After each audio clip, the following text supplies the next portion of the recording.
So, hi guys, galing ako ng grocery. So, tingnan natin kung ano yung, tingnan nyo kung ano yung pinamili ko. Naghalo na yun dito sa akin, tsaka kay amo. So, meron ako dito, ayan, dishwashing liquid. Tapos, meron ako, detergent liquid, detergent soap. Refill lang yung binili ko. Tapos meron ako dito, sale siya. Ito sa akin to. Strawberry. Sale siya. $5 lang. Bili ko sa prutas guys. Meron din siyang, ano ba to? Black currant. Ayan, $5. Basta mga $5, bumibili ako na sale na prutas.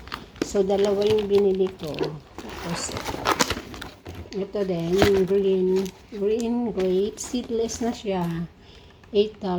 Ang regular price niyan is 32. 32 ba o 34? Ayan. And then,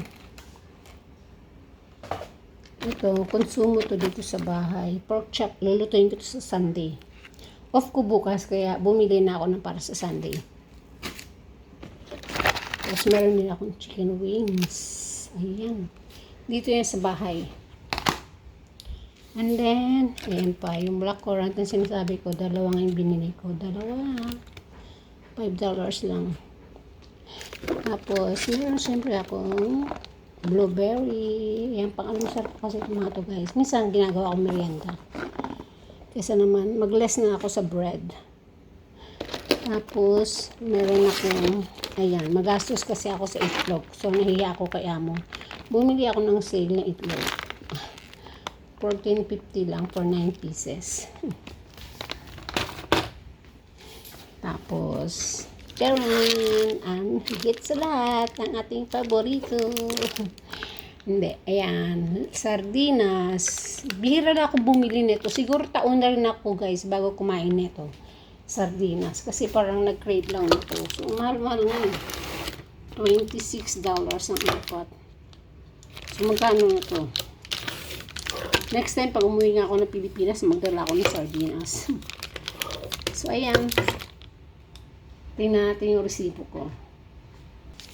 So, ito yung halaga ng binili ko na blackberry.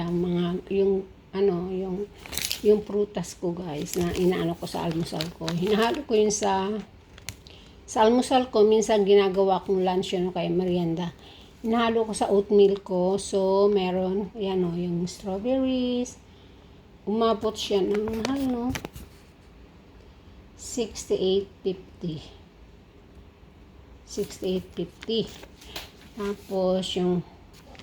Tapos yung kinaamo, yung konsumo namin dito sa bahay is umabot siya ng $192.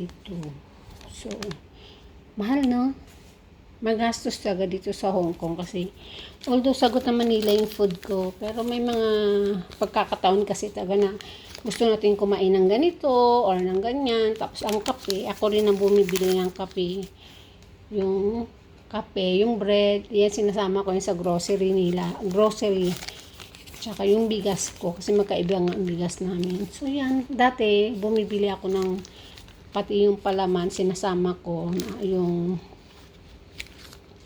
tawag nito yung peanut butter, pero hindi na ako bumili. Ayoko na ng peanut butter kasi, ilang taon na ako sa kanila. Mag-6 na taon na. Yun din, 5 taon ko mahigit yung kinakain yung peanut butter na yan. Hinaano ko sa tinapay ko. Pero, hindi pala siya healthy. Pag madalas, pag lagi. Lahat naman, di ba? Pag sobra, hindi healthy. So, ayan lang guys. Thank you so much for watching. Bye!